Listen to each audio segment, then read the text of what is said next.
ओम शांति। आज 26 अगस्त 2024 और आज है जन्माष्टमी। सभी भाई बहनों को जन्माष्टमी की बहुत बहुत बहुत हार्दिक शुभकामनाएं, बधाइयां हो। आज भारत में तो क्या, लेकिन सारे संसार के अंदर श्री कृष्ण की जन्माष्टमी मनाने में भी हर कोई को बहुत खुशी होती है। श्री कृष्ण जब कहते हैं तो कृष्ण अर्थात जो आकृष्ट करने वाला है, इतनी सुंदर मोहिनी मूरत जो सबको आकर्षित करता है, तो हर कोई आकर्षित होते उसकी जन्म जयंती मनाने के लिए अलग अलग स्थानों पर अलग अलग प्रकार से झांकियां करते हुए सेलिब्रेट करते हैं। कहाँ देखो तो उसके बाल गोपाल स्वरूप की झांकी बनाएंगे, उसको झूला झुलाएंगे, मक्खन खिलाएंगे। तो कहाँ देखा गया है कि उसकी बाल लीलाओं की झांकी करेंगे, तो कहाँ देखा गया कि युवा लोग मटकी फोड़ने के लिए मटकी बांध करके स्वयं भी जैसे बाल गोपाल के साथी बन करके चढ़ते हैं और मटकी फोड़ने की दृश्य को सबके सामने उजागर करते हैं। ऐसे अनेक प्रकार के दृश्य आज सभी के नैनों के सामने आते हैं, लेकिन परमात्मा ने इन सभी लीलाओं के जो आध्यात्मिक अर्थ समझाया है कि किस तरह ये लीलाओं के पीछे भी एक बहुत सुंदर आध्यात्मिक रहस्य है, उनको समझते हुए जब हम अपने जीवन में उन धारणाओं को पक्का करते हैं तो वास्तविक रूप से हमें उसको सेलिब्रेट करने में भी आनंद आता है। ये जन्म जयंती ऐसी है जहां हर कोई बड़े आनंद से, उमंग उल्लास से उसको सेलिब्रेट करते हैं और मनाते हैं। तो आप सभी को भी आज विशेष श्री कृष्ण जन्माष्टमी की बहुत बहुत हार्दिक बधाइयां हो। सुनते हैं आज के बाबा के अनमोल मधुर महावाक्य। ओम शांति। मीठे बच्चे, बड़ा बाबा तुम बड़े आदमियों को ज्यादा मेहनत नहीं देते हैं। बड़ा बाबा, बाबा कहे बड़े आदमियों को ज्यादा मेहनत नहीं देते, सिर्फ 2 अक्षर याद करो। कौन से? अलफ और बे। आज की मुरली से प्रश्न है, रूहानी बाप का मुख्य कर्तव्य कौन सा है जिसमें ही बाप को मजा आता है? उत्तर, रूहानी बाप का मुख्य कर्तव्य है पतितों को पावन बनाना। बाप को पावन बनाने में ही बहुत मजा आता है। बाप आते ही है बच्चों की सदगति करने, सबको सतो प्रधान बनाने, क्योंकि अब घर जाना है। सिर्फ एक पाठ पक्का करो, हम देह नहीं आत्मा है। इस पाठ से बाप की याद रहेगी और पावन बनेंगे। ओम शांति। रूहानी बाप बैठ रूहानी बच्चों को समझाते हैं। बाप को भी मजा आता है तुम बच्चों को पवित्र बनाने में, इसलिए कहते हैं पतित पावन बाप को याद करो। सर्व का सदगति दाता व एक ही बाप है और कोई है नहीं। यह भी तुम अभी समझते हो कि अब घर जाना है जरूर। पुरुषार्थ ज्यादा करने के लिए बाप कहते हैं याद की यात्रा जरूरी है। पुरुषार्थ ज्यादा करने के लिए बाबा कहते हैं कि बच्चे याद की यात्रा जरूरी है, याद से ही पावन बनेंगे। फिर है पढ़ाई। पहले अलफ बाप को याद करो, पीछे यह बादशाही, जिसके लिए तुमको डायरेक्शन देते हैं। तुम जानते हो 84 जन्म कैसे लेते हैं। सतो प्रधान से तमो प्रधान बनते हैं, सीढ़ी नीचे उतरना होता है। अब फिर सतो प्रधान बनना है। सतयुग है पावन दुनिया, वहां एक भी पतित नहीं। सतयुग में ये बातें होती नहीं।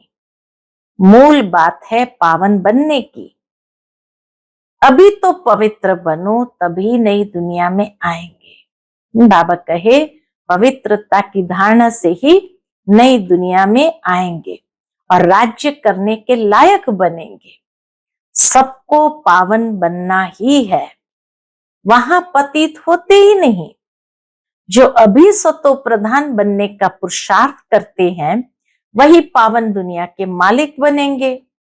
मूल बात ही एक है, बाप को याद करने से सतो प्रधान बनना है। बाप कोई ज्यादा मेहनत नहीं देते हैं, सिर्फ कहते हैं अपने को आत्मा समझो। बार बार कहते हैं पहले ये पाठ पक्का करो, हम देह नहीं, हम आत्मा है। बस बाबा कहे ये मुख्य बात, ये पाठ पक्का करो।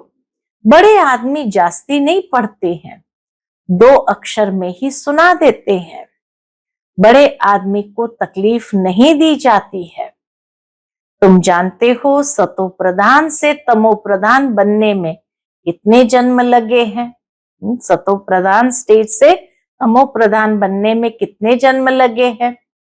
63 जन्म नहीं कहेंगे, 84 जन्म लगे, क्योंकि सतयुग से ही धीरे धीरे कलाएं कम होने लगती है। यह तो निश्चय है ना, हम सतो प्रधान थे, स्वर्गवासी अर्थात सुखधाम के मालिक थे। सुखधाम था जिसको ही आदि सनातन देवी देवता धर्म कहा जाता है। वे भी मनुष्य, सिर्फ दैवी गुण वाले थे। इस समय है आसुरी गुण वाले मनुष्य। यह तो शास्त्रों में लिख दिया है कि असुरों और देवताओं की युद्ध लगी, तब देवताओं का राज्य स्थापन हुआ। पहले असुर और देवताओं की युद्ध लगी, तब देवताओं का राज्य स्थापन हुआ। ये तो बाप समझाते हैं। तुम पहले कैसे थे? तो बाबा कहे असुर थे, बाप ने आकर ब्राह्मण बनाए, ब्राह्मण से देवता बनाने की युक्ति बताई है। बाकी असुरों और देवताओं की लड़ाई की तो बात ही नहीं। देवताओं के लिए कहा जाता है अहिंसा परमो धर्म। देवता कभी लड़ाई थोड़ी करते हैं, हिंसा की बात हो न सके। सतयुग में दैवी राज्य में लड़ाई कहां से आई? सतयुग के देवता यहां आकर, बाबा कहे सतयुग के देवता यहां आकर असुरों से लड़ेंगे या असुर वहां देवताओं के पास जाकर लड़ेंगे? हाँ, दोनों है ही बिल्कुल अलग अलग समय में, तो लड़ाई कैसे लगेगी? हो नहीं सकता। यह है पुरानी दुनिया, वह है नई दुनिया, फिर लड़ाई कैसे हो सकती है? भक्ति मार्ग में तो मनुष्य जो सुनते हैं वह सत सत करते रहते हैं, कोई की बुद्धि नहीं चलती, बिल्कुल ही पत्थर बुद्धि है। कलयुग में पत्थर बुद्धि, सतयुग में पारस बुद्धि होते हैं। राज्य ही है पारसनाथ का, यहां तो राज्य है नहीं। द्वापर के राजाएं भी अपवित्र थे, रत्न जड़ित ताज था, लाइट का नहीं, अर्थात पवित्रता का ताज नहीं था। वहां सब पवित्र थे, सतयुग में सब पवित्र थे। इसका मतलब यह नहीं कि लाइट कोई ऐसे ऊपर खड़ी रहती है, नहीं। चित्र में पवित्रता की निशानी लाइट दिखाई है। इस समय तुम भी पवित्र बनते हो, तुम्हारी लाइट कहाँ है? यह तुम जानते हो। बाप से योग रख पवित्र बनते हैं, वहां विकार का नाम नहीं। विकारी रावण राज्य ही खत्म हो जाता है। यहां रावण दिखाते हैं, यह सिद्ध करने के लिए कि अभी रावण राज्य है। रावण को हर वर्ष जलाते हैं परंतु जलता ही नहीं। तुम उन पर विजय पाते हो, फिर ये रावण होगा ही नहीं। तुम हो अहिंसक, तुम्हारी विजय योग बल से होती है। याद की यात्रा से तुम्हारे जन्म जन्मांतर के सब विकर्म विनाश होने हैं। जन्म जन्मांतर अर्थात कब से? विकर्म कब शुरू होते हैं? पहले पहले तो तुम आदि सनातन देवी देवता धर्म वाले ही आए हो।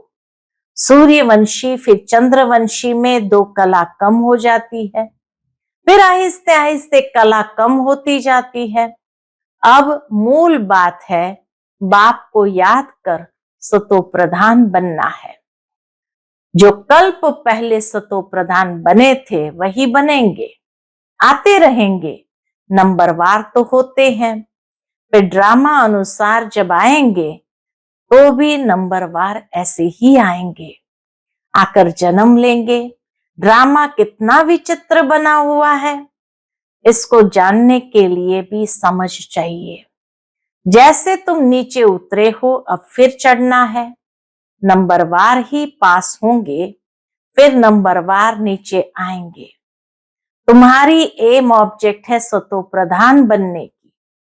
सब तो फुल पास नहीं होते हैं, 100 मार्क्स से फिर कम कम होते जाते हैं। इसलिए बहुत पुरुषार्थ करना है। इस पुरुषार्थ में ही फेल होते हैं। बाबा कहे बहुत पुरुषार्थ करना है, लेकिन इस पुरुषार्थ में ही फेल होते हैं। सर्विस करना तो सहज है। म्यूजियम में तुम किसी रीति समझाते हो, उससे हर एक की पढ़ाई का मालूम पड़ जाता है। बाबा कहे जब बच्चे म्यूजियम समझाते हैं तो उससे हर एक की पढ़ाई का मालूम पड़ जाता है। हेड टीचर देखेगा कि ठीक नहीं समझाते हैं तो खुद जाकर समझाएंगे, आकर मदद करेंगे। 1-2 गार्ड रखे जाते हैं जो देखते हैं ये ठीक समझाते हैं। कोई कुछ पूछता है तो मूंझ तो नहीं जाते हैं। म्यूजियम प्रदर्शनी में जो देखने आते हैं उनके मन में कई प्रकार के सवाल भी होते हैं, तो पूछते हैं तो बाबा कहे देखते हैं मूंझ तो नहीं जाते हैं। यह भी समझते हैं सेंटर की सर्विस से प्रदर्शनी की सर्विस अच्छी होती है, प्रदर्शनी से म्यूजियम में अच्छी होती है। म्यूजियम में शो करते हैं अच्छी तरह से, सिर्फ जो देख कर जाते हैं औरों को सुनाते रहेंगे, यह तो पिछाड़ी तक चलता रहेगा। ये गॉड फादरली वर्ल्ड यूनिवर्सिटी अक्षर अच्छा है, इसमें मनुष्य का तो नाम ही नहीं। इनका उद्घाटन कौन करता है? इस यूनिवर्सिटी का उद्घाटन कौन करता है? बाप ने कहा है तुम बड़े आदमी से उद्घाटन कराते हो, तो बड़े का नाम सुनकर बहुत आते हैं, एक के पिछाड़ी ढेर आ जाएंगे। इसलिए बाबा ने दिल्ली में लिखा कि बड़े बड़े आदमियों की जो ओपिनियन है वह छपवाओ, तो मनुष्य देख कर कहेंगे इनके पास इतने बड़े बड़े आदमी आते हैं, ये तो बहुत अच्छा ओपिनियन देते हैं। तो यह छपाना अच्छा है, इसमें और तो कोई जादू आदि की बात नहीं। इसलिए बाबा लिखते रहते हैं ओपिनियन का किताब बनाना चाहिए, यहां भी बांटना चाहिए। गाया जाता है झूठी काया झूठी माया झूठा सब संसार, इसमें सब आ जाता है। बहुत है जो कहते हैं यह रावण राज्य राक्षस राज्य है। पहले तो जिनका राज्य है उनको ख्याल आना चाहिए। कहते हैं हम पतितों को पावन बनाओ, तो पतित पने में सब कुछ आ गया। सब कहते हैं हे पतित पावन, तो जरूर पतित ठहरे ना। तुमने ये चित्र भी राइट बनाया है कि पतित पावन परमपिता परमात्मा है। यह सब नदी नाले, अमृतसर में भी तालाब है, पानी सारा मैला हो जाता, उसको वो लोग अमृत का तालाब समझते हैं।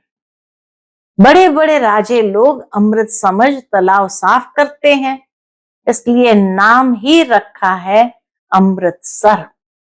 अब अमृत तो गंगा जी को भी कहते हैं। पानी इतना गंदा हो जाता है, बात मत पूछो। बाबा का इन नदियों आदि में स्नान किया हुआ है। ब्रह्मा बाबा ने भक्ति मार्ग में इन नदियों आदि में भी स्नान किया हुआ है।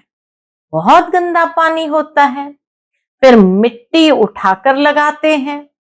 बाबा अनुभवी है ना, शरीर भी पुराना अनुभवी लिया है।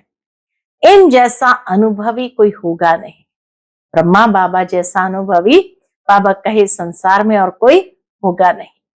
बड़े बड़े वाइसरॉय, किंग्स आदि से भी मुलाकात करने का अनुभव था। हाँ, हीरे जवाहरत के बिजनेस के कारण बाबा बड़े बड़े राजा महाराजाओं से, वाइसरॉय आदि से भी मुलाकात करते थे। ज्वार बाजरी भी बेचते थे। बस 4 आना कमाया तो खुश हो जाते थे बचपन में। अब तो देखो कहाँ चले गए। गावड़े का छोरा फिर क्या बनते हैं। बाप भी कहते हैं मैं साधारण तन में आता हूं। यह अपने जन्मों को नहीं जानते हैं। कैसे 84 जन्म ले पिछाड़ी में छोरा बना, ये बाप बैठ समझाते हैं। चरित्र न श्री कृष्ण के हैं न कंस के हैं। मटकी फोड़ना आदि ये सब तो श्री कृष्ण के चरित्र हो नहीं सकते। बाप देखो कितना सिंपल बताते हैं। मीठे मीठे बच्चों, उठते बैठते तुम सिर्फ माम एकम याद करो। मैं ऊंचते ऊंच सभी आत्माओं का बाप हूं। तुम जानते हो हम सब ब्रदर्स हैं। वह बाप है। हम सभी ब्रदर्स एक बाप को याद करते हैं।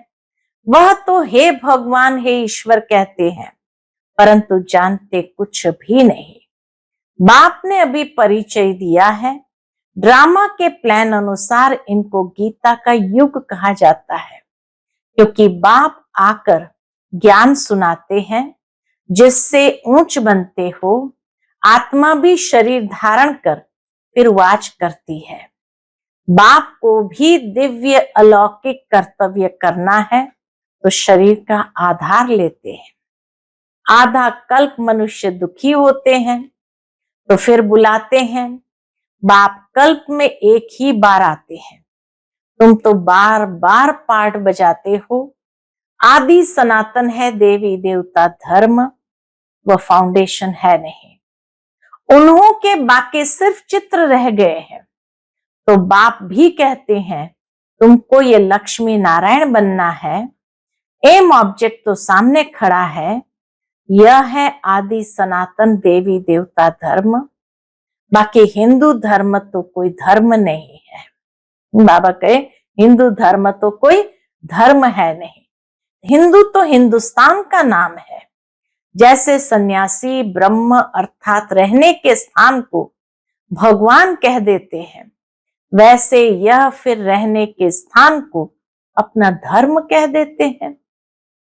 आदि सनातन कोई हिंदू धर्म थोड़ी था। हिंदू तो देवताओं के आगे जाकर उनको नमन करते हैं, महिमा गाते हैं। जो देवता थे वही हिंदू बन गए हैं। धर्म भ्रष्ट कर्म भ्रष्ट हो गए हैं और सभी धर्म कायम है। ये देवता धर्म ही प्राय लोप है। आप ही पूज्य थे, फिर पुजारी बन देवताओं की पूजा करते हैं। कितना समझाना पड़ता है। श्री कृष्ण के लिए भी कितना समझाते हैं। वह स्वर्ग का पहला प्रिंस है तो 84 जन्म भी उनसे ही शुरू होंगे। बाप कहते हैं बहुत जन्म के अंत के भी अंत में मैं प्रवेश करता हूं, तो उसका जरूर हिसाब तो बताएंगे ना। ये लक्ष्मी नारायण ही नंबर 1 में आए थे, तो जो पहले हैं वही फिर लास्ट में जाएंगे। सिर्फ एक श्री कृष्ण तो नहीं था ना, और भी तो विष्णु वंशावली थे। इन बातों को तुम अच्छी रीति जानते हो, यह फिर भूल नहीं जाना। बाबा ने इतना अच्छा सा समझाया है तो बाबा कहे फिर उसको भूल नहीं जाना। अभी म्यूजियम तो खुलते रहते हैं, बहुत खुल जाएंगे, बहुत लोग आएंगे। जैसे मंदिर में जाकर माथा टेकते हैं, तुम्हारे पास भी देखते हैं लक्ष्मी नारायण के चित्र है, तो भक्त लोग उनके आगे पैसा रख देते हैं। तुम कहते हो यहाँ तो समझने की बात है, पैसे रखने की बात नहीं है। अभी तुम शिव के मंदिर में जाओ तो पैसे रखेंगे क्या? तुम जाएंगे समझाने की एम से। बाबा कहे तुम जाएंगे शिव के मंदिर में समझाने की एम से, क्योंकि तुम इन सब की बायोग्राफी को जानते हो। मंदिर तो बहुत है, मुख्य है शिव का मंदिर, वहां औरों की मूर्तियां क्यों रखते हैं फिर? आजकल तो हर मंदिर में हर प्रकार के देवताओं की मूर्तियां होंगी, सबके आगे पैसे रखते जाएंगे तो आमदनी होगी। तो वह शिव का मंदिर कहेंगे, वह शिव परिवार का मंदिर कहेंगे। वो सारे मंदिर के अंदर जितने भी देवी देवताएं हैं तो उनको क्या कहेंगे? शिव परिवार का मंदिर कहेंगे। शिव बाबा ने ये परिवार स्थापन किया। सच्चा सच्चा परिवार तो तुम ब्राह्मणों का है, शिव बाबा का परिवार तो शालीग्राम है। शिव बाबा निराकार है तो उसका परिवार तो शालीग्राम का है। बाकी बाबा कहे तुम ब्राह्मण सच्चा सच्चा परिवार के हो। फिर हम भाई बहन का परिवार बन जाते हैं। पहले भाई भाई थे, फिर बाप आते हैं तो भाई बहन बनते हैं।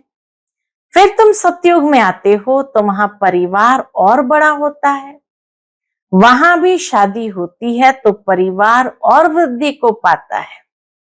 घर अर्थात शांति धाम में रहते हैं तो हम भाई हैं, एक बाप है।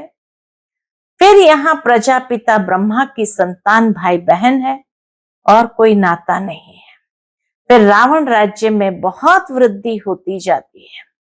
बाप सब राज समझाते रहते हैं, फिर भी कहते हैं, क्या कहते हैं? मीठे मीठे बच्चों, बाप को याद करो तो जन्म जन्मांतर के पापों का बोझा उतर जाएगा। पढ़ाई से पाप नहीं कटेंगे, बाप की याद है मुख्य। पढ़ाई से पाप नहीं कटेंगे, याद से ही पाप कटेंगे। अच्छा, मीठे मीठे सिक्के दे बच्चों प्रति माता पिता बाप दादा का याद प्यार और गुड मॉर्निंग। रूहानी बाप की रूहानी बच्चों को नमस्ते। हम सभी रूहानी बच्चों की रूहानी माता पिता बाप दादा को याद प्यार, गुड मॉर्निंग और नमस्ते नमस्ते। शुक्रिया बाबा, शुक्रिया। आज की मुरली से धारणा के लिए मुख्य सार है। पहली पॉइंट, फुल मार्क से पास होने के लिए अपनी बुद्धि को सतोप्रधान पारस बनाना है। मोटी बुद्धि से महीन बुद्धि बन ड्रामा के विचित्र राज को समझना है। दूसरी पॉइंट, अभी बाप समान दिव्य और अलौकिक कर्म करने हैं। डबल अहिंसक बन योग बल से अपने विकर्म विनाश करने हैं।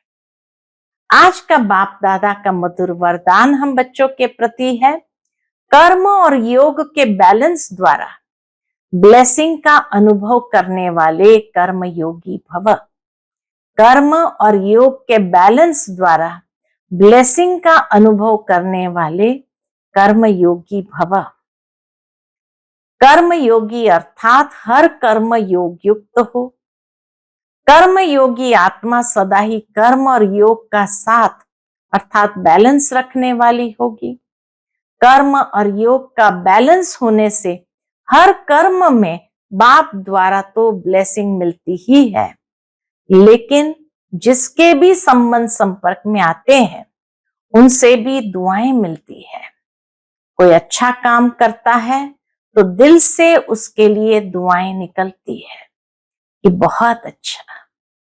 बहुत अच्छा माना ही दुआएं हैं। बहुत अच्छा जब किसी के मुख से निकली तो बहुत अच्छा माना ही दुआएं हैं। आज का स्लोगन है, सेकंड में संकल्पों को स्टॉप करने का अभ्यास ही कर्मातीत अवस्था को समीप लाएगा। सेकंड में संकल्पों को स्टॉप करने का अभ्यास ही कर्मातीत अवस्था को समीप लाएगा। अच्छा, ओम शांति।